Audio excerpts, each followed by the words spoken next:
Maine has its fair share of ghost stories. People talk about the haunted woods, the lonely roads where spectral figures wave down drivers, and the abandoned houses where lights flicker without cause. But the town of Black Hollow had something different, something worse. It started on an October morning, when the fog rolled in from the coast. At first, it was just a curiosity, thicker than usual, slow-moving, an eerie shade of gray that seemed almost alive. The fishermen at the docks muttered superstitions, and the old folks locked their doors. But no one truly feared it. Not yet. Then the first person disappeared. Sam Whitaker was the first to go. He had been walking to his truck after a long night shift at the mill. His wife heard him scream, a sound that curdled her blood. By the time she ran outside, there was nothing left, just a whispering mist swirling around where he had stood. The next day, a search party formed. They found his boots, his keys, his wallet, but not a single trace of Sam. Over the next week, more people vanished. Sometimes it happened in the dead of night, other times in broad daylight. The fog would snake through the streets, wrapping itself around houses, curling under doors. Those who entered it never came back. Their screams did, though.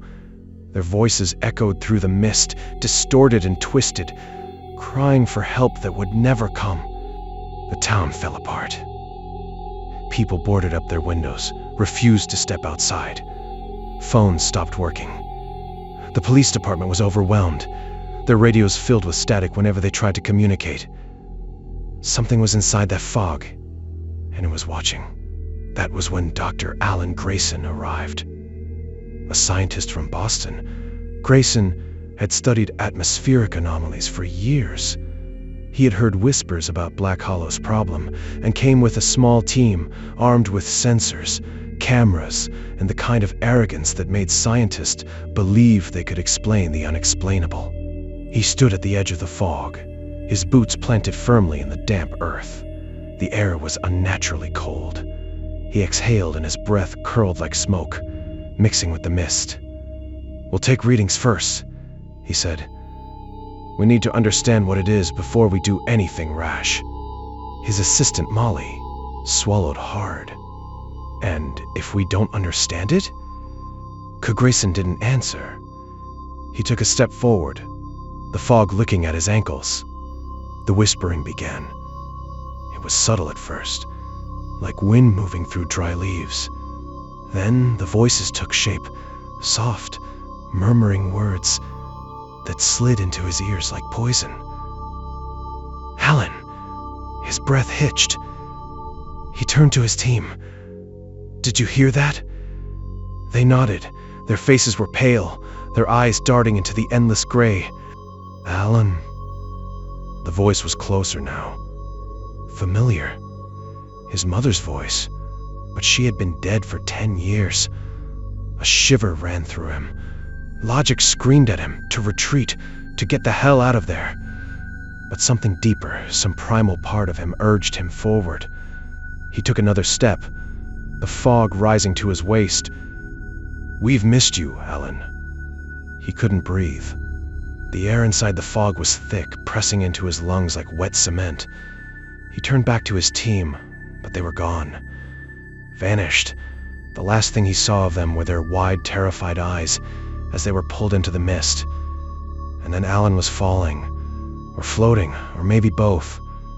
The world twisted and the voices screamed. Days later, the fog finally began to recede. The town of Black Hollow was silent, empty. Doors swung open in the cold wind. Leaves skittered down the abandoned streets. No footprints, no signs of life.